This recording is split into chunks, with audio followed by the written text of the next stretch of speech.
It's the foundational principle of the 5 laws of genuine influence. With your Influence and Success Insight, I'm Bob Berg.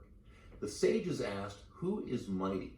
and answered, "That person who can control their own emotions and make of an enemy, or of a potential enemy, a friend." Controlling our emotions. Indeed, in John David Mann's and my book, The Go-Giver Influencer, the 3rd parable in our Go-Giver series, the first secret or principle of genuine influence is to master your emotions. This is really where it all begins, because let's face it, it's only when we're in control of our own emotions, in control of ourselves, that we're even in a position to take a potentially negative situation or person and turn it into a win for everyone involved. We all know this, yet how often do we allow someone, based on what they say or do, to maybe push our emotional hot buttons, and we make ourselves frustrated, or we feel helpless, or like a victim, or impatient, or angry, and we say or do something totally counterproductive to the results we desire. If we know better, then why do we do this? And the answer is because we're human. And as human beings, we are emotional creatures. It's simply how we're built. Now, we like to think we're logical, and to a certain extent, of course, we are. But we're pretty emotion-driven. As human beings, we make major decisions based on emotion, and we back up those emotion-based decisions with logic. We rationalize. And if you break up rationalize into 2 words, it simply means we tell ourselves rational lies.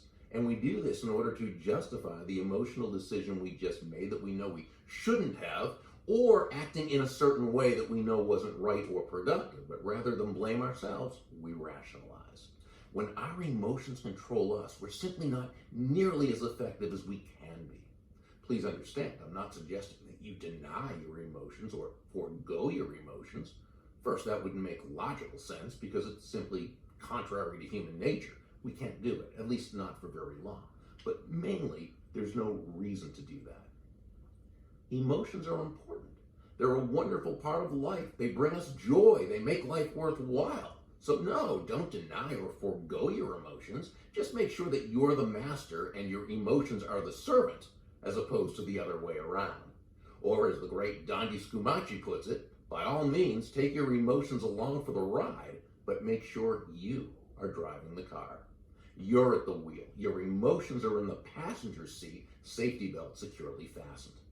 And your emotions can be helpful in the decision-making process, but like the company CEO who consults his or her board of directors, but then ultimately makes the decision, you can check in with your emotions, but it's the logical part of you, the CEO part of you, that must ultimately make the decisions. When you make your decisions based on logic, considering your emotions, of course, but based on logic, that's when you have the best chances of making the best decisions. And to the degree that you consistently make the best decisions, that's the degree to which you are consistently seeing the best results. How then do we accomplish this when it's not necessarily a natural process for most of us? We'll explore that in the next video.